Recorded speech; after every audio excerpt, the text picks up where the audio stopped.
You ever notice how some folks can just walk into a room and shift the whole dang atmosphere without saying a single word? They do not holler. They do not plead. They do not go stomping around begging for attention like a raccoon digging through a trash can. Nope. They just pull back. And like that, the air changes. The mood shifts.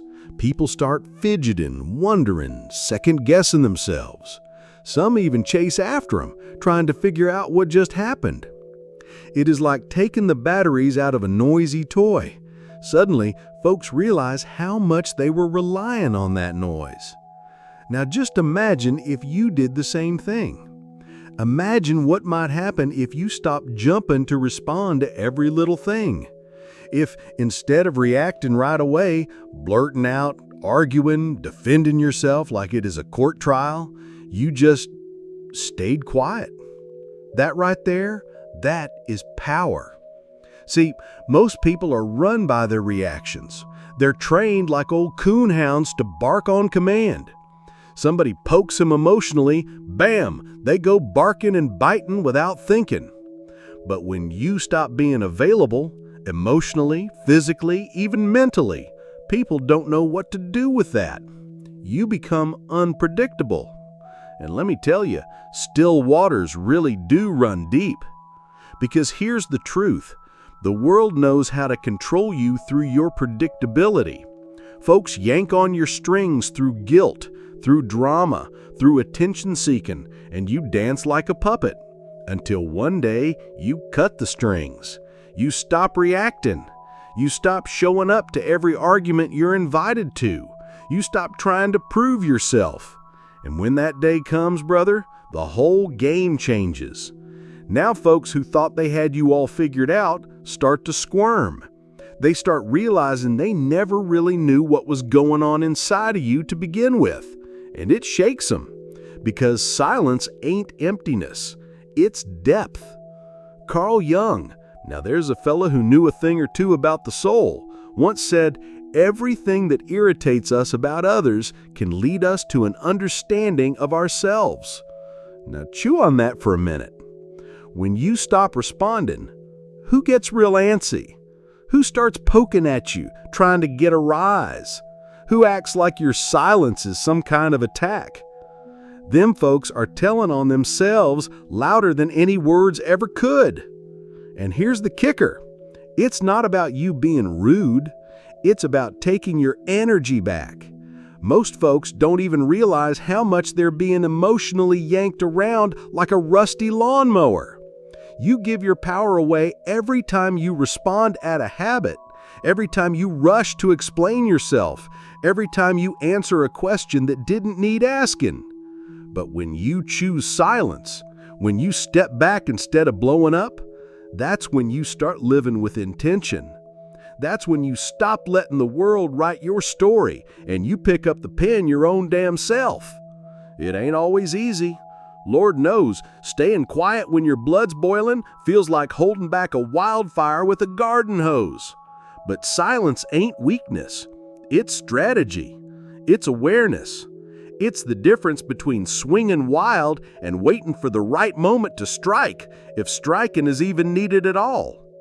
So next time someone tries to rattle your cage, don't bark, don't swing, don't rush. Just breathe. Step back. Let the silence do the heavy lifting. Because when you learn to master your tongue, son, you learn to master yourself. And let me tell you, that kind of power, that's something no one can steal. See, they taught you from the get-go that being a good person meant being available. Always pick up the phone, always reply quick, always smile and nod. Say yes, even when your soul's screaming no. And Lord help you if you dared to put yourself first, folks start acting like you just kicked their dog. But let me tell you what nobody bothered to say out loud, maybe because they did not know it themselves. Being too available is not a virtue. It is a prison. That is right. While you're running around trying to be everyone's go-to, their comfort blanket, their human Swiss Army knife. They're learning how to push your buttons like a vending machine. They don't ask if you're tired. They don't wonder if you're stretched too thin. They just want their soda to drop when they hit the right code. And here's the kicker: you let them. Because somewhere along the way, you started believing that your worth comes from being needed.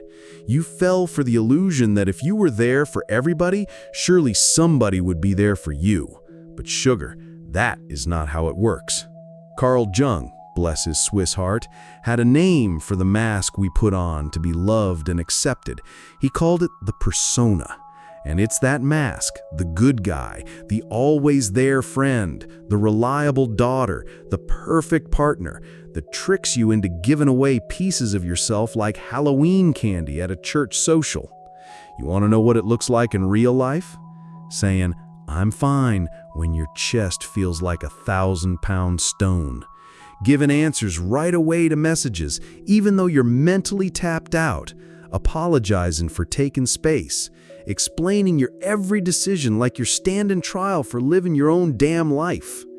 That mask might win you approval, but it costs you yourself. Jung said it plain and clear: the privilege of a lifetime is to become who you truly are. But you can't do that if your life is built on being everybody else's emotional valet. Now listen, I ain't saying you ought to become a cold-hearted hermit. We're humans. We need connection. But there's a world of difference between connection and codependence.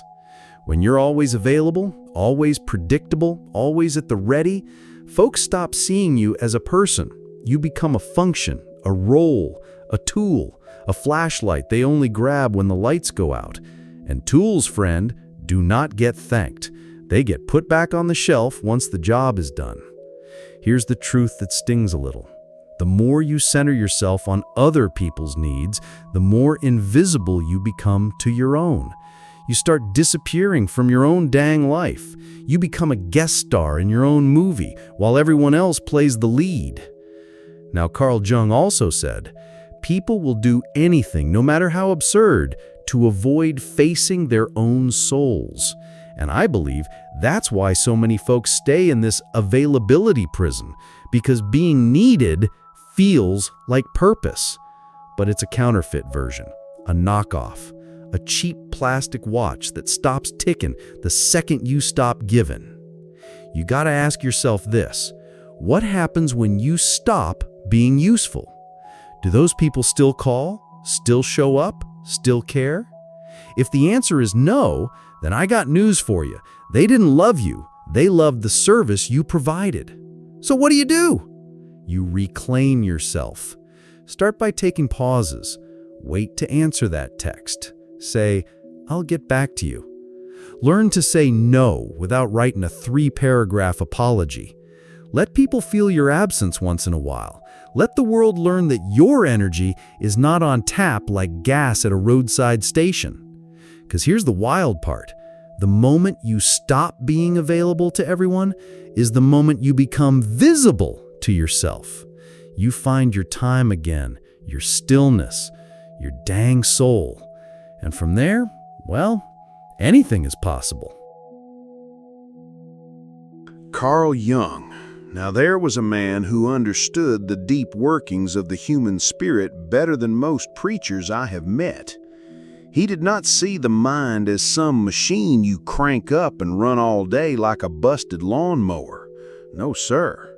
For Jung, the mind was more like a power grid, and every single thought you think, every emotion you feel, every word you speak, well, it pulls from that grid. You got limited juice, partner, and every choice you make either charges you up or burns you out. So let me ask you plain, are you choosing where your energy goes? Or are you letting the world spend it for you like a drunken cousin with your credit card? Now picture this. Every time you snap back at a fool who ain't worth your breath, every time you bend over backward trying to please somebody who would not spit on you if you were on fire, every time you get caught in one of them endless arguments on the internet or at the dinner table where nobody's really listening, just talking to hear themselves think, Well, friend, you are leaking power, and that is no metaphor. That is your soul's fuel leaking out through a hole you did not even know was there. Jung said it straight. What you resist persists. The more you kick and flail against things that do not really matter, the more stuck you get. Like a boot sunk in swamp mud, the harder you pull, the deeper it goes. And all the while, your energy, your psychic energy, drains away like old motor oil from a cracked pan. Now listen, people living in that kind of exhaustion, they are not cowards. They are not broken. They are just folks who got off course, got too busy giving pieces of themselves to every cause, every cry, every complaint that crossed their path. They meant well. They still do. But let me tell you something. Intention without direction is a recipe for collapse. And here's where it gets dangerous. When you're running on fumes, you start looking for shortcuts. You get reactive, paranoid. You say yes just to avoid conflict. You give away your boundaries, your rest, your attention, just hoping the noise will stop. But here's the truth, and it is a bitter one. The moment you live in a state of emotional depletion, you become prey. Manipulators? Oh, they see you coming. Opportunists? They sniff out your fatigue like wolves on a wounded deer. Emotional vampires? They love someone who confuses self-sacrifice with strength. They know you're too tired to push back. They know you'll second-guess yourself into compliance. And so they poke and prod and guilt you into serving their needs. But here's the kicker, and it is as true as the sunrise. Real power isn't in how loud you bark. It's in how well you choose when to bark, if at all. Strength is not reaction. It is reservation. It is pausing. It is breathing deep when every bone in your body is screaming to lash out. It is knowing you don't owe anyone a response just because they knocked on your emotional door. You ever see an old bull in a field just standing there still as stone? He's not lazy. He's observing, conserving, waiting for the right time to move. That is strength. So the next time you feel like snapping back, like exploding or explaining yourself for the 100th time, pause. Ask yourself, is this feeding me or draining me? Am I responding because I choose to or because I feel like I have to? And remember Jung again, because he had wisdom for days. Your visions will become clear only when you can look into your own heart. Who looks outside dreams. Who looks inside awakes. So look inside, friend. You're not a fire hose to be turned on by every shouting voice in the crowd. You are a sacred flame. Tend to it. Guard it. And for the love of all things good and grounded, stop letting every fool with a lighter try to set you off. You think you are in control, right? Think your emotions are your own, your reactions thoughtful and deliberate. But let me tell you something, friend. Most of the time, you were not driving the truck. You were sitting in the passenger seat, blindfolded, while your past traumas, fears, and insecurities steer you into ditches, and you call it destiny. Carl Jung, now there was a man who saw straight through the games we play with ourselves. He talked about projection, that slick little trick the mind pulls where we go and plaster our own fears, flaws, and failings onto other folks. It is like accusing the mirror of being dirty because we do not like what we see in it. But that's only one side of it. See, while you're busy throwing your own shadows onto other folks, they are doing the same damn thing to you. And if you're the kind of person who always tries to be kind, who always picks up the phone, always helps, always says yes, well now you just became the perfect blank canvas for somebody else's story. Let me paint you a picture. That friend who only calls when their life is falling apart, they are not looking for you, they're looking for a rescue fantasy. That partner who always needs you to save the day, they're not leaning on your love, they're leaning on the role they stuck you in. That boss or family member who praises you only when you're useful. They're not appreciating you. They're rewarding compliance. You are not interacting with people. You are interacting with projections. And the wild part is, you agreed to it. Why? Because deep down, you're afraid. Afraid to disappoint. Afraid you will not be loved if you do not say yes. Afraid you'll be abandoned if you draw the line. And buddy, I get it. Ain't no shame in wanting to be loved or needed. But let me tell you, manipulation thrives in silence, not in conflict. It thrives in that quiet guilt, that tug in your gut that whispers, you owe them, even when it's slowly hollowing you out from the inside. Jung once said, until you make the unconscious conscious, it will direct your life, and you will call it fate. That's one of them quotes that hits like a hammer and lingers like a church bell. Because what it means is simple. Until you shine the light on the reasons you keep playing the same part, taking the same bait, falling for the same folks, you're just going to keep doing it. And it will feel like life is happening to you instead of through you. Now here's the kicker, and it's where your power hides. The manipulator doesn't need to control you. They just need you to keep reacting the same way. That's it. They don't need chains, threats, or even arguments. All they need is for you to feel obligated, to feel like you have to fix, have to respond, have to help. And as long as they've got your emotional pattern memorized like a jukebox song, they know exactly which buttons to press to make you dance.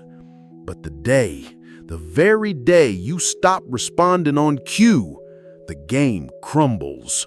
No explosion, no fight, no drama, just silence. And in that silence, they realize they never knew the real you at all, just the role you were playing.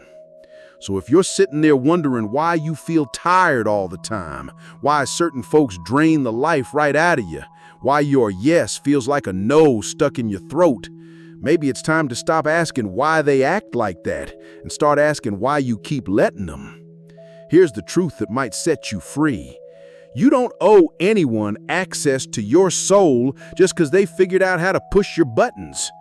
Your worth ain't measured by how many fires you put out, how many messes you clean, or how many folks lean on you like a crutch. You ain't a tool in someone else's tool shed. So pause, breathe, step out of the role. Let their expectations hit the floor like a dropped mask, and watch what happens when they no longer know what part you're playing. That, my friend, is where your real self begins. You ever turned off the noise? I mean, really turned it off. Shut down the phone, let the inbox fill up, didn't run to fix someone else's crisis, just stood still, sat with yourself. Let me tell you, friend, that first silence, it ain't peaceful. It is loud. It is awkward, itchy like a church pew on a summer day with no breeze. You start second-guessing yourself. Did I go too far? Was that selfish? What if they think I do not care? And that, right there, that's the ghost of your old self talking. The one who was always trying to keep everyone happy, even if it meant burying your own truth. But if you can hold on through that first wave of doubt, if you can stay in that silence just long enough, it starts to change. That silence, it becomes clean water. It starts to rinse off the gunk, the guilt, the neediness, the noise of everyone else's expectations. Before long, that silence don't feel empty. It feels sacred. And then comes the loneliness. But I ain't talking about the kind where you feel forgotten. No, sir. I am talking about the kind of loneliness where you finally realize you have been surrounded your whole life, yet rarely seen. It is the loneliness of real presence, the kind that don't feel like a punishment, feels like a homecoming. See, that's the loneliness of the strong, of the ones who stopped selling their souls for scraps of attention, of the ones who finally figured out peace ain't found in the crowd, it is found in clarity. Now I'm fixing to quote Carl Jung again, because the man knew a thing or two about this. Individuation means becoming an individual. And insofar as individuality embraces our innermost, last, and incomparable uniqueness, it also implies becoming one's own self. Now that ain't just fancy psychology talk. What it means is, to truly become who you were born to be, you gotta pull away from the herd. You gotta take off the mask, the armor, the costume. You gotta stop performing. And yes, that might mean walking alone for a while, but it ain't the kind of alone that makes you bitter. It is the kind that makes you whole. Let me put it to you plain. When you quit being available to everybody all the time, something sacred starts to happen. You stop living for the world's noise. You start listening to the whisper inside, the one that was there before life taught you to be agreeable, available, and easy to manage. That whisper says, you do not have to explain yourself. You do not have to save everybody. You do not have to betray your own peace to earn a seat at someone else's table. You just have to be true. Not loud, not seen, not praised, just true. That silence, eh? That's the forge where your real self is being hammered out.